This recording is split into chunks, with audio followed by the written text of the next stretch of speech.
हे भगवान, राजकुमारी ने अपने स्वयंवर की ये कैसी शर्त रख दी? बब्बर के मुंह से खून टपकने का मतलब जानते हो ना? हाँ, इसका मतलब बब्बर शेर के मुंह से खून की जितनी बूंदें धरती पर टपकेंगी उतने ही नए खूंखार शेर पैदा होते जाएंगे और उनका सामना करना नामुमकिन होगा।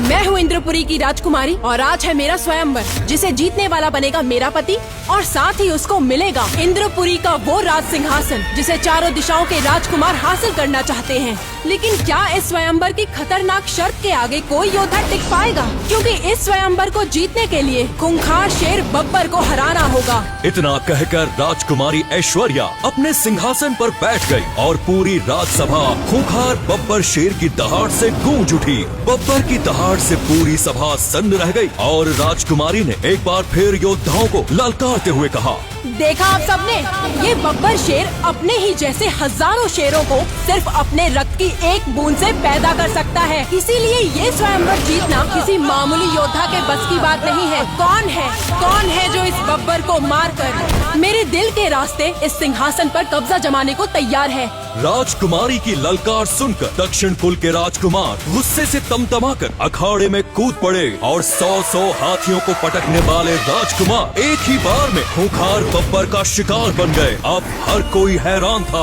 और परेशान भी।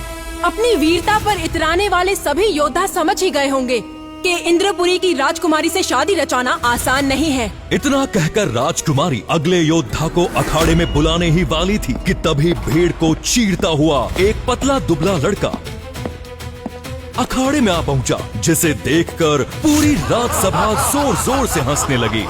अरे ये तो विद्युत है, ये भी लड़ेगा क्या? इसके पास तो अपने माँ बाप की शक्तियाँ भी नहीं है। ये तो इंद्रपुरी का वो अभागा है जिसके पास एक चक्र की शक्ति तक नहीं है। लेकिन ये यहाँ स्वयंवर में क्या कर रहा है? चले जाओ यहाँ से। तभी विद्युत ने जोर से चिल्लाते हुए कहा, मैं ये मुकाबला जीतूंगा और आप सबको दिखा दूंगा कि मैं भी इस इंद्रपुरी में रहने लायक हूँ। मुझे अपने आप को साबित करने के लिए बस एक मौका चाहिए। राजकुमारी ने विद्युत की आंखों में जो जुनून देखा, उसे देखकर वो उसकी कायल हो गई और मुस्कुराकर विद्युत से बोली, तुम्हें पता है ये खूंखार बब्बर कितना खतरनाक है?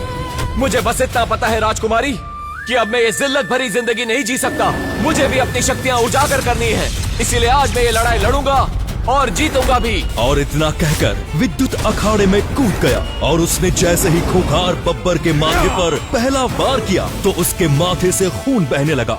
बब्बर के खून की 3 बूंदें जैसे ही धरती पर गिरी तो 3 और बब्बर सामने खड़े हो गए और विद्युत को चारों तरफ से घेर लिया। सबकी आंखें खुली की खुली रह गईं और राजकुमारी ऐश्वर्या ने फिर से सिंहासन से उठकर कहा, बाहर आ जाओ लड़के, ये खूंखार बब्बर मेरे कहने पर एक बार तुम्हारी जान बख्श सकता है। जितना इसका खून बहेगा उतने ही बब्बर पैदा होते जाएंगे और तुम्हारे जैसे शक्तिहीन योद्धा को तो ये आधे पल में खत्म कर देगा। राजकुमारी ऐश्वर्या इतना कहकर अपने सिंहासन पर लौट ही रही थी कि तभी विद्युत ने कुछ ऐसा किया जिससे पूरी राजसभा में सन्नाटा छा गया और राजकुमारी की आंखें फटी की फटी रह गई। और जीतते ही विद्युत बेहोश होकर गिर पड़ा।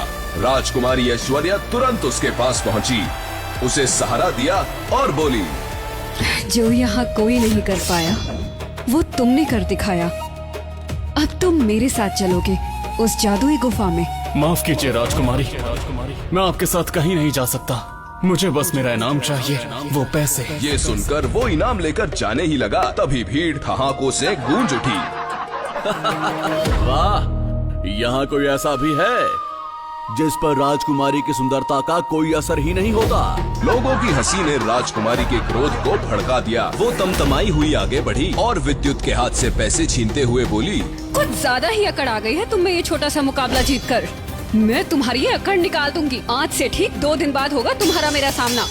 अगर तुम मुझे हरा सके तभी ये पैसे ले जा सकोगे। विद्युत गिड़गिड़ाया, नहीं राजकुमारी, आपने कहा था जो जीतेगा वही इनाम का हकदार होगा। मुझे ये पैसे चाहिए। लेकिन राजकुमारी के आगे उसकी एक न चली। बेबस मायूस चेहरा लिए वो लौटने लगा। तभी पीछे से आवाज आई, विद्युत, राजघराने वाले तुम जैसे कीड़े मकोड़ों को जब चाहे मसल सकते हैं। तूने राजकुमारी की बात ना मानकर अपने ही पैर पर कुल्हाड़ी मार ली।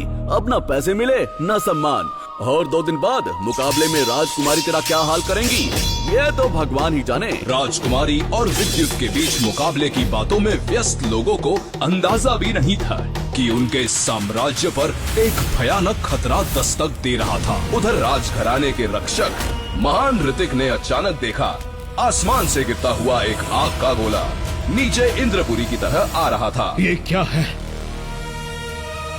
वो इतनी तेज रफ्तार से नीचे आ रहा है। जब ऋतिक वेदा ने ध्यान से देखा तो दरअसल वो एक महान योद्धा था जो किसी प्रहार से आहत होकर नीचे गिर रहा था। उसके शरीर से आग की लपटें लगातार निकल रही थी। जैसे ही ऋतिक वेदा उसके पास पहुँचे उसे देखकर उनके होश उड़ गए। थामा, आप यहाँ इस हालत में तो ऊपर सब ठीक तो है ना? थामा भी एक महान रक्षक थे जो सालों से इंद्रपुरी साम्राज्य की रक्षा करते थे ताकि कोई भी बाहरी काली शक्ति साम्राज्य में न आ सके। ऋतिक वेदा के ऐसा पूछने पर थामा ने जो जवाब दिया उसने ऋतिक वेदा के पैरों तले जमीन खिसका दी। साम्राज्य पर एक बहुत बड़ा खतरा आ गया है। वो अग्नि शक्ति ग्रंथ के पीछे काली शक्तियों की महारानी दुदुसी पड़ गई है। इंद्रपुरी के लिए सबसे बड़ा खतरा था काली नगरी की रानी दुदुसी जो एक शक्ति पर कब्जा करने चली आई थी। उसकी काली शक्तियाँ इतनी प्रचंड थीं कि बूढ़ा थामा उसके सामने टिक ही नहीं पाए और सीधे आसमान से घायल होकर धरती पर गिर गए। तो क्या?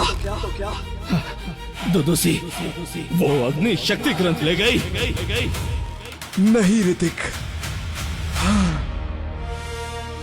मैंने उस अग्नि ग्रंथ को जंगलों में कहीं फेंक दिया है।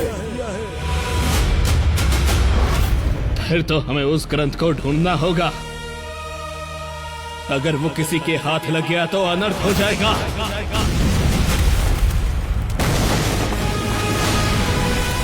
तुम तो जानते ही हो उसमें कितनी शक्तियां हैं। तुम उसकी चिंता मत करो। उस ग्रंथ को कोई आम इंसान देख या छू भी नहीं सकता। अगर कोई ऐसा करेगा भी तो मुझे सबसे पहले पता चल जाएगा। थामा के ऐसा बोलते ही ऋतिक वेदा को थोड़ी राहत मिली, पर वो दोनों नहीं जानते थे जिस राज्य की रक्षा उन्हें खाए जा रही थी उसके लिए नियति कुछ और ही लिख चुकी थी। जिस ग्रंथ को थामा ने सबसे छुपाकर जंगलों में फेंका था उसने तो अपना वारिस चुन लिया था। सबके द्वारा हारा हुआ विद्युत जब सबसे गहरे जंगल में पहुंचा, पर तभी जंगल की घनी झाड़ियों में उसे कुछ चमकता हुआ दिखाई दिया। विद्युत उस ओर बढ़ा और जैसे ही उसने पत्तों को हटाया उसके सामने पड़ा था अग्नि शक्ति ग्रंथ। ये क्या है? विद्युत को नहीं पता था कि उसके सामने रखा ये ग्रंथ पूरे साम्राज्य की किस्मत बदलने वाला था। उसने जैसे ही जिज्ञासा में हाथ बढ़ाकर ग्रंथ को छुआ, अगले ही पल ग्रंथ से अग्नि की लपटें उठी और सीधा विद्युत के शरीर में समा गई। ये क्या हो रहा है? उसके शरीर में अजीब सी हलचल होने लगी। कभी ऐसा लगा जैसे उसका लहू जल रहा हो, तो कभी जैसे कोई अदृश्य शक्ति उसकी आत्मा को खींच रही हो। विद्युत के हाथ कांपने लगे, उसकी आंखों से लाल अग्नि ज्योति झलकने लगी। नहीं, ये मेरे साथ क्या हो रहा है? विद्युत को नहीं पता था कि अनजाने में ही वो उस शक्ति का धारक बन चुका था जिसके लिए काली शक्तियों की महारानी दुदुसी पागल थी। इधर जैसे ही उस ग्रंथ को विद्युत ने खोला, आचार्य थामा को उसका आभास हो गया। ये तो असंभव है। वो ग्रंथ किसी ने खोल दिया जो 5000 सालों में कभी नहीं खुला। आज ये कैसे हो गया? कौन है वो? और जैसे ही विद्युत ने उस ग्रंथ को छुआ, उसी क्षण दूर कहीं बैठी एक अंधेरी शक्ति को आभास हो गया कि वर्षों से बंद पड़ा वो रहस्य अब किसी के हाथों खुल चुका है। आखिरकार वो पल आ ही गया। वो ग्रंथ किसी ने खोल दिया। अब तो मेरे लिए उसे पाना आसान होगा। सावधान हो जाओ इंद्रपुरी के लोगों, मैं आ रहा हूँ। लेकिन सवाल ये है, कैसे वो ग्रंथ जो सदियों से किसी के हाथ नहीं खुला अचानक विद्युत से खुल गया? आखिर कौन है ये विद्युत? 2 दिन बाद होने वाले मुकाबले में वो कैसे लड़ेगा राजकुमारी ऐश्वर्या से जो उससे 10 गुना अधिक शक्तिशाली है? और सबसे बड़ा सवाल, कौन थी वो अदृश्य शक्ति जो अब इंद्रपुरी के लोगों के लिए सबसे बड़ा खतरा बनने वाली थी?